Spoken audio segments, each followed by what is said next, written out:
My pets have stolen my heart again and again. I know I'm not alone. The most searing memory of my childhood was the day my mother finally agreed to get us a puppy, only to change her mind several hours later. She decided it would be too much work. Growing up, all I ever wanted was a dog or a cat. All I ever got was a turtle, countless goldfish, and 2 parakeets. Not surprisingly, the first thing I did after leaving home was get a kitten, a half-Siamese who lived to nearly 20, then a Burmese who made it to 17. When my kids were old enough, 10 and 13, we got a chocolate lab puppy, as much for me as for them. The kids grew up and left, but Hershey stayed. She was my first dog and, with no husband or partner, my best friend. The years brought a half-dozen more cats and 2 more dogs, Watson, a black lab then aged 6 months, and Raylan, a yellow shepherd mix, who, at 4 years old, arrived with a BB pellet in his leg and a clear case of post-traumatic stress. With patience and love, Ray morphed from a fearful defensive stray into a devoted and trusting companion. Today, I live with Watson, now 10, the king of fetch, a mama's boy who follows me everywhere, Chloe, 15, a long-haired part Maine Coon cat, who loves dogs more than other cats, and Zachy, 10, a gray and black tabby obsessed with food and my socks. All are rescues. It was predictable after my pet-deprived youth that I would have animals. What surprised me was the intensity of my feelings for them, and how much my relationship with them would come to define my life. I was paralyzed with grief and guilt. Did I do the right thing? When Hershey, at 13, was diagnosed with an advanced untreatable cancer, and I had to let her go.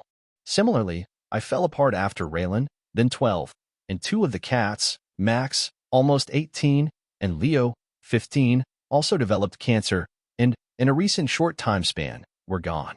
Today, I feel intermittent anxiety about Watson, Chloe, and Zachy, the scientific term being anticipatory grief.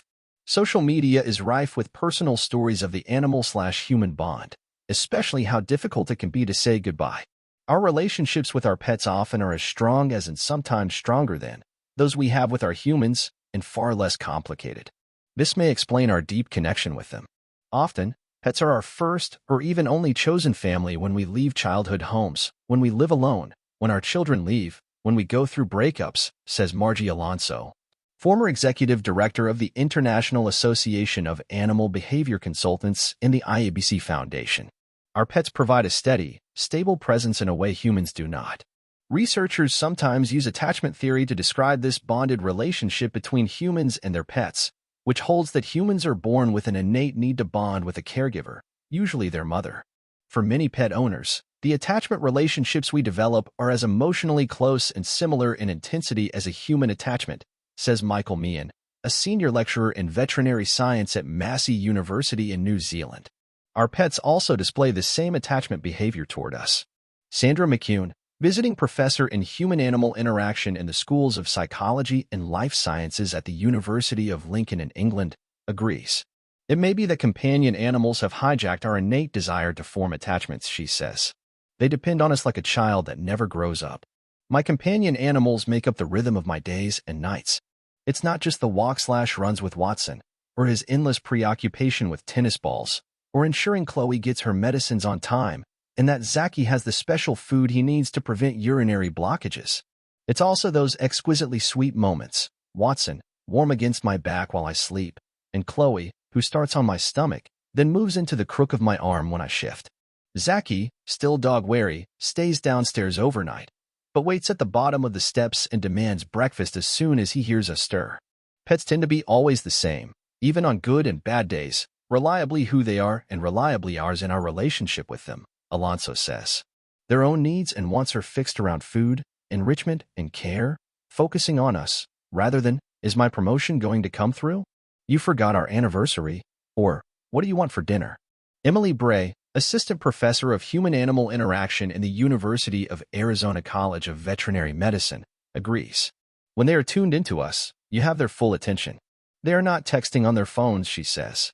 My children have their own lives now, and their own cats, and make their own decisions. But pets need us to make choices for them, even when it isn't easy. Pet owners have to decide when the time comes for euthanasia, which often complicates grief and doesn't often exist in relation to human death, says Meehan, also a pet grief counselor.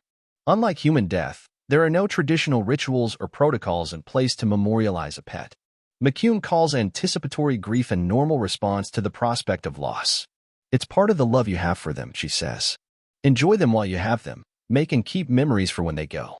There are just some very special dogs and cats, the ones that steal your heart, that you constantly involve in your life, and that you change your life for. That has been true for me, and, as it turned out, for my parents, too. Years after my brothers and I moved out, my sister-in-law gifted my parents, then in their 70s, with their first dog, a Cocker Spaniel puppy. Too much work? Maybe. But they were too smitten to care.